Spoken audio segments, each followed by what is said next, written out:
I came across this story, and I was struck by how carefully it reveals the architecture of a family, not through what's said, but through what's assumed. Let me share it with you, because this is the kind of narrative that deserves to be heard. The story begins with a death. A father-in-law passes away, leaving behind a substantial life insurance policy. On the surface, this seems straightforward. The money goes to his wife and his son. The daughter, our narrator's wife, receives nothing. And at first, everyone understands. The son is 27, still living at home, working but not quite launched into adult life. He goes to work, comes home, plays video games. The assumption is that he needs the support more. But notice what's being built here. Notice the foundation that's already been laid before the story even begins. The mother-in-law and brother-in-law move into the narrator and his wife's home. They can't bear to stay in the house where the father died. And this is where we start to see the true shape of things, because it becomes clear that the father wasn't just the provider. He was the only adult managing the household. He drove his wife to work every day. He handled all the bills, all the planning, all the administrative architecture of their lives. They didn't even know where he worked. Let that settle for a moment. A man dies, and his family doesn't know the basic coordinates of his daily existence. The narrator steps in. He takes over the estate planning, the bills, the policies, the funeral arrangements. He doesn't speak lightly when he says the family would be lost without him, and the story gives us no reason to doubt it. This is a month and a half of labor, of translating grief into paperwork, of holding together the practical world while others process the emotional one. And then comes the moment where the narrative shifts.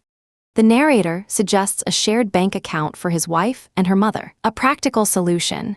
The insurance money could accrue interest, pay bills, provide stability for both of them. But the mother-in-law says no, she wants to give her portion to her son instead. Her reasoning: the daughter already has a home, the son needs it more. This is the moment where we understand what's actually being said. Not the words on the surface, but the message underneath. The daughter took her mother to every cancer appointment, used all her vacation days, all her sick days, to be present during treatment. The son stayed home and played video games. And yet when the money comes, when the inheritance is divided, when the future is being shaped, the son receives everything. Notice how the tension shifts here, because this isn't just about fairness in an abstract sense. This is about what a family communicates through its choices, about who is seen as needing support, and who is expected to provide it without acknowledgement. The narrator learns more about the brother-in-law. He drives without a license. He has a large amount of cash in his checking account, but no concept of what to do with it, no understanding of retirement planning. He's 27 years old and has never had a girlfriend, never shown interest in moving out, never demonstrated the capacity to manage his own life. His parents handled everything. His father drove his mother to work. His sister took his mother to cancer treatments, and he went to work and came home and played video games. The narrator isn't painting him as a villain.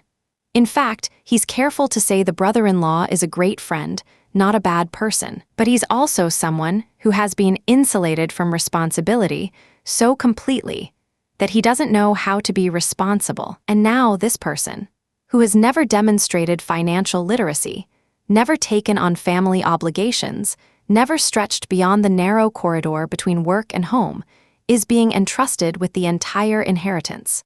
The narrator tells his wife that after agreeing to take them in, after providing housing and support, it would be a slap in the face for her to be left nothing. He suggests the mother and brother move back to their own home and use the insurance money to support themselves there. And his wife becomes furious. She accuses him of only caring about money. This is where the story takes its sharpest turn, because what the narrator is describing isn't actually about the money itself, it's about what the money represents. It's about a pattern that shapes everything that follows. The daughter gives and gives and gives. She takes her mother to appointments. She provides housing. She manages crises, and the son receives and receives and receives, not because he's earned it, but because the family has decided he needs it more. And in this moment, you can feel the weight of what's unsaid. The narrator has taken on a month and a half of estate planning. His wife has taken on years of caregiving. They've opened their home. They've restructured their lives, and the message they receive in return is that all of that is expected, while the son, who has contributed the bare minimum, is the one who needs to be protected and provided for. There's a pattern emerging here, and it's not a new one. It's the pattern of families who distribute burdens unevenly and then act surprised when someone finally asks why. The daughter is supposed to be competent, and therefore she's supposed to need less. The son is supposed to be fragile, and therefore he's supposed to receive more. The narrator isn't asking for the money itself. He's asking for acknowledgement of the inequity.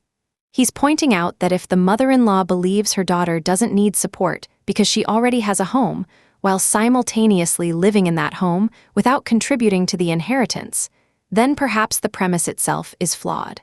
But his wife hears this as greed, and that's the tragedy of the story, isn't it? That after everything, after the caregiving and the estate planning and the opening of their home, the suggestion that maybe the distribution is unfair is heard as selfishness rather than self-respect. The story doesn't give us a resolution. We don't know what happens next. We don't know if the mother and brother move out, or if the wife changes her perspective, or if the inheritance goes to the brother and the narrator and his wife continue supporting everyone anyway. But we do know this. The narrator has named something that was meant to stay unnamed. He's pointed to the architecture of expectation that holds the family together, and in doing so, he's threatened the entire structure. Because families like this one depend on certain people never asking why they're expected to give more while receiving less. They depend on the capable ones staying silent about their capability being taken for granted. They depend on love being confused with obligation, and generosity being confused with duty. And the moment someone says, "Wait, is this fair?" the whole system becomes visible. And that's how a story transforms understanding.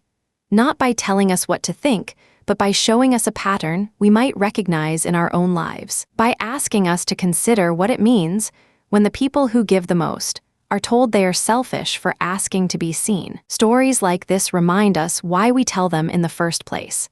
Because they honor the complexity of being human, and because they ask us to reconsider what we thought we knew about fairness, about family, about who deserves to be cared for, and who's expected to do the caring. If this story resonated with you, let me know in the comments. And if you've experienced something similar, where you gave everything and were still told it wasn't enough, I'd love to hear about it. Subscribe if you want more stories that make you think, because that's what we do here. We look at the narratives people share, and we honor the craft of how they're told. Thanks for listening. Title suggestions primary. She gave everything, he got the inheritance. Then her husband said enough alt 1. The brother who got everything while she got nothing alt 2. He took care of everything after his father-in-law died, then learned the will left his wife nothing alt 3. She nursed her mom through cancer, he played video games. Guess who got the inheritance?